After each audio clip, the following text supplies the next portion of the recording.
மாலை டைம் தான் கொடுத்தேன், ஈவினிங் டைம் தான் எப்போவுமே. அதுக்கடுத்து 15 நாள் இடைவெளி விட்டு அதே அபிமன்யும் திரும்பி சேம் அதே மாதிரி கொடுத்தேன். செடி வந்து நல்லா வளர்ச்சி அடைஞ்சி நல்லா க்ரீன் டைப் நல்லா மாறிடுச்சு. அதுக்கப்புறம் 5 மாதம் கிட்டத்தட்ட முடிஞ்சுது. ஆர்பிக்ஸ் வந்து கொடுத்தேன். 3 ஸ்டேஜ் கரெக்டாக யூஸ் ஃபாலோ பண்ணியாச்சுன்னா நல்லா ஈல்டு வருதுன்னு சொன்னாங்க.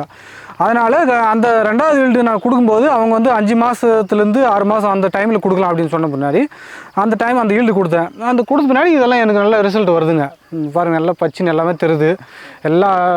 இது கற்பூரவள்ளி எனக்கு அதிகமாக கிடையாது. கற்பூரவள்ளி ஒரு 250, பூவன் வாழை ஒரு 150 செடி தான் நட்டுருக்கேன் இப்போது.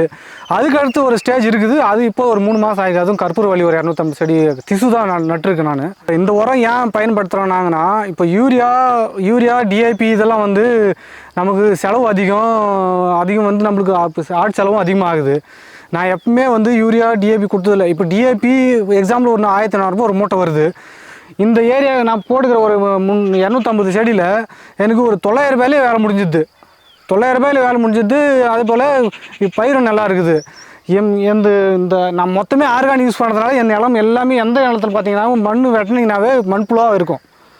நான் மோஸ்ட்லி வந்து ஆர்கானிக் தான் பண்ணணும். இப்போ மக்களெல்லாம் சொன்னால் யாரும் நம்ப பண்ணுறாங்க.